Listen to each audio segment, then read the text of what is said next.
अस्सलाम वालेकुम एवरीवन। उम्मीद करता हूँ कि आप सब ठीक होंगे। हमारे साथ मौजूद हैं उसामा नज़ीर मलिक, जो कि डायरेक्टर हैं फैसलाबाद एंटी ड्रग सेंटर के।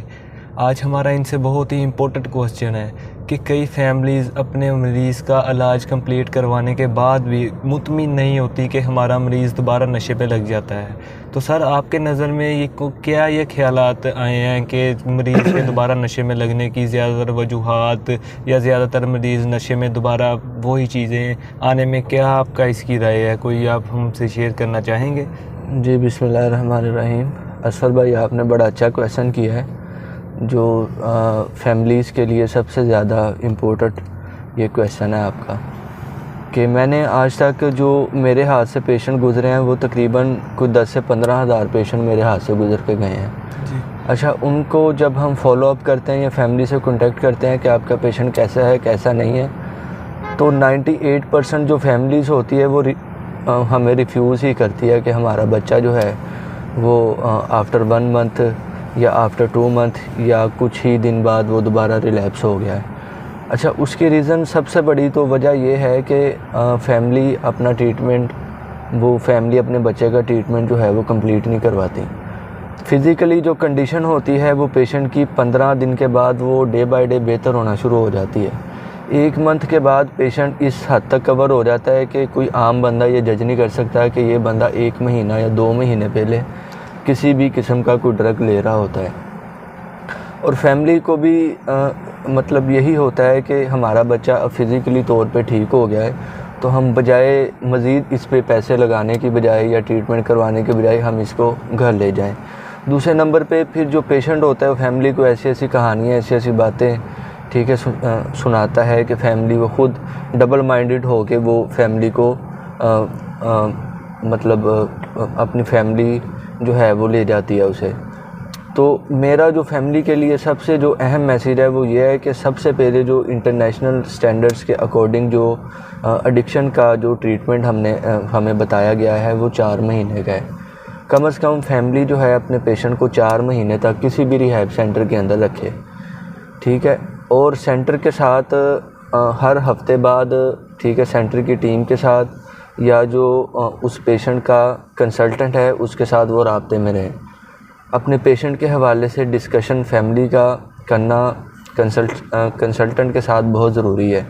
सेकंड, जब फैमिली पेशेंट डिस्चार्ज करवाती है उसके बाद फिर फैमिली को भी चाहिए कि वो सेंटर से या सेंटर की टीम से या जो भी उस पेशेंट का कंसल्टेंट है उससे पूछें कि हमें आफ्टर ट्रीटमेंट क्या करना चाहिए, ठीक है। एक तो ये फैमिली फ़ौरन डिस्चार्ज करवा के वो घर को चले जाती है, उसके बाद फैमिली के माइंड में ये बात होती है कि हमने 4 महीने का 3 महीने का इलाज करवा लिया है, अब हमारा बच्चा बिल्कुल 100% ठीक है। तो वो जो बच्चा होता है वो फिर वही सोसाइटी, वही माशरे के अंदर, वही पुराने दोस्तों के अंदर जाता है ना जब, तो फिर कोई ना कोई दिल के अंदर कोई ऐसा ख्याल आता है कि मैं चलो 1 मरतबा कर लेता हूँ, 2 मरतबा कर लेता हूँ, मेरा इलाज तो कंप्लीट है, तो बाद में मैं नहीं करूँगा। लेकिन जब 1 मरतबा भी पेशेंट ये ऐसी गलती करता है तो उसके बाद पेशेंट का कंट्रोल करना ये किसी भी सूरत में मुमकिन नहीं है।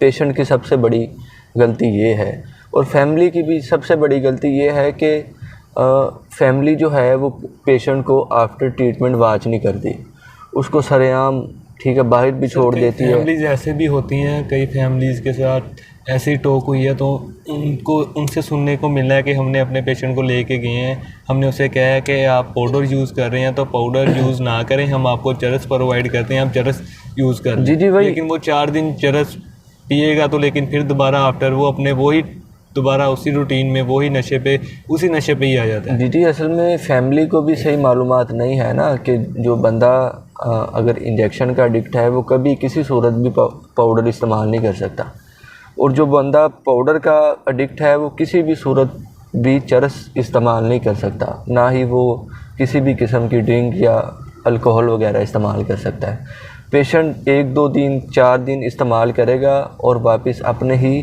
नशे पे आएगा, क्योंकि पाउडर इस्तेमाल करने वाला जो बंदा है ना उसके अंदर वो पाउडर जो है ना वो बॉडी की एक डिमांड बन जाती है, और उससे जो उसका लोअर लेवल है वो चरस आ जाता है। जब वो चरस यूज़ करेगा तो बॉडी की डिमांड वो चरस नहीं होगी, बॉडी डिमांड करेगी कि मुझे पाउडर ही चाहिए, या पाउडर से अपर जो भी इंजेक्शन वगैरह है, उसके बाद मेडिसिन आ जाती है, तो उसके बाद डिफरेंट ड्रग्स हैं, तो बॉडी की ये डिमांड होती है। लेकिन फैमिली हमारी सबसे बड़ी गलती ये करती है कि बेटा आप पाउडर छोड़ दो, ठीक है, हम आपको चरस ला के दे देते हैं, हम आपको शराब ला के दे देते हैं, तो आप ये पीते रहो। लेकिन ऐसा पॉसिबल ही नहीं है कि पेशेंट कोई भी जो है वो इंजेक्ट यूज़ कर रहा है या पाउडर यूज़ कर रहा है, वो उसको छोड़ के वो शराब पीने लग जाए या चरस पे आ जाए। तो फैमिली को भी चाहिए कि थोड़ा सा इसके ऊपर सर्च करे, और जो भी रिहैब सेंटर है या जो भी कंसल्टेंट है, जो स्पेशलिस्ट है, ठीक है, जो भी डॉक्टर्स हैं जो इनको ट्रीट कर रहे हैं स्पेशल, आम MBBS डॉक्टर को भी नशे के हवाले से जो मालूमात है ना, वो 100 में से तकरीबन 1% भी नहीं होगी। वो किसी रिहैब सेंटर के साथ वो राब्ते में रहे, ठीक है, उनके साथ मशवरे में रहें, तो फिर ही जाके इस तरह की कोऑर्डिनेशन के साथ हम अपने पेशेंट को बेहतर कर सकते हैं। चलें, बहुत बहुत शुक्रिया उसामा भाई आपका, आपने हमारा बहुत ज़्यादा कॉन्सेप्ट क्लियर किया। उम्मीद करता हूँ कि फैमिली का कॉन्सेप्ट भी क्लियर होगा।